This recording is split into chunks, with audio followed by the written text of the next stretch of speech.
Hey kids, this is Ivan. How you doing? I wanted to talk to you today about my favorite role-playing game, my favorite version of Dungeons and Dragons, as it happens to be, and I want to talk about like why I gravitate towards that. Everybody has their own very favorite role-playing game, and I have mine. So I like BX D&D. That's the kind of rule set that I tend to just gravitate to naturally these days. And the other games that I gravitate towards, the so-called like retro clones, things like Labyrinth Lord, or Lamentations of the Flame Princess, or Basic Fantasy Role Playing Game. These are all essentially, clones or house rules for BXD&D when it comes right down to it. So I kind of like that. Although I have to say that I've been watching JDRG30's videos, and it's really making me want to try, buy some advanced fighting fantasy and see what that's all about, because that sounds like a fun game. Maybe I'll have to take a road trip, bring my bass guitar with me so we can play some rock music and play some games with them, because that sounds like a lot of fun. But anyhow, YBX. To me, it kind of exemplifies what D&D is, or what the feel is for me, anyway. Um, it's my favorite set of house rules for OD&D because essentially any version of Dungeons and Dragons up to about third edition, and you could probably make an argument for that.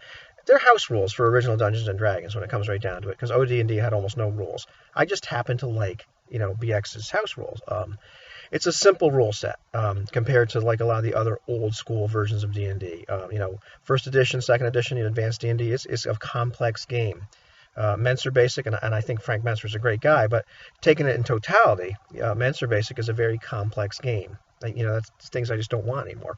The other thing about the BX rule set is it's very robust and it withstands a lot of tinkering, which isn't surprising because OD&D withstands a lot of tinkering. So this really simple rule set on top of it withstands a ton of tinkering. If you don't like the way thief skills work, change them. If you don't like racist class, change it. If you don't like the way saves work, change them. I actually talked to a guy online, but he changed the saves to be more like D20 saves. I wouldn't do it, but it's not going to break the game. I also, one of the things I really, really like about it, and I was reminded of this watching somebody else's video, I think it was Roll20, is that the philosophy of the game is really contained really well. Page 60 is, tips for DMs, and it talks about things like, there's always a chance. Don't panic if somebody throws something, that's not in the rules at you. Here's how to handle it. Because there's not very many rules. Say yes first, and then if you need to roll dice, figure out how to roll dice and just move on. Don't be afraid to just make a judgment call, but be fair, be impartial. The game is supposed to be about fun. It kind of really sums up in like a page and a half, like how to DM and how to be a good DM. It's not a substitute for experience, but it gets you started. And it got me started a long time ago. It just really sums it up. It's probably some of the best writing about how to DM that there is, in the game. So that's really and as far as what are these house rules I really like the Moldvay modifiers, the basic modifiers, which kind of all basic kind of uses. I like the rules for wilderness. I like the rules for naval adventures. How to stat out boats. Reaction, initiative, just the four core classes in my how to do evasion and pursuit. There are things that are just kind of they're more complex situations and it's harder to make a rule on the fly for. So these rules are there. If you don't happen to like them, don't use them, but they're there. And there's not a lot of them. There's not very many mechanics to use. There's a couple of D20 mechanics. There's a few 2D6 mechanics.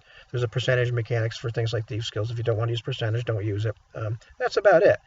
So it's very simple. You can tinker with it. But where you need a rule, where it's a little bit tougher, they're there. So I really dig that. I like the way the spells are described too, because they're a little bit more open-ended. If you don't know what BXD&D is, I'll give you the Blitzkrieg history lesson. What are all these different kinds of D&D?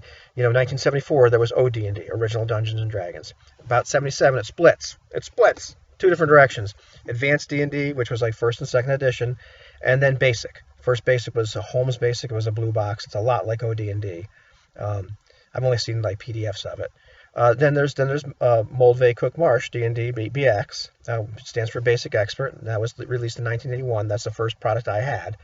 And then in 1983 it got revamped and it's called people call it Menser Basic because Frank Menser wrote it. Red Box Basic, BECMI, which stands for Basic Expert Companions, Masters, and Immortals, and all those 5 box sets got put into another book called the Rules Cyclopedia. So those are all kind of the same thing when it comes right down to it. So that's what happened. That's what old school D&D went. So there's the advanced direction and the basic direction, and BX kind of falls in very early basic. And I think really BX is kind of when it came into its own. It wasn't OD&D anymore, and it was just it's a nice game. I like it, and so. That's it. That's why I gravitate towards that. It's something you kind of have to check out for yourself. But if you pick up something like Labyrinth Lord, you're looking at BX. If you pick up something like Basic Fantasy Role Playing Game, you're looking at BX with a very few house rules, hardly any. That's what it feels like. If you pick up something like Lamentations of Flame Princess, you're looking at it's BX. It's in there. She's made a lot of different changes, but it's still the same really simple game. So that's kind of what I like.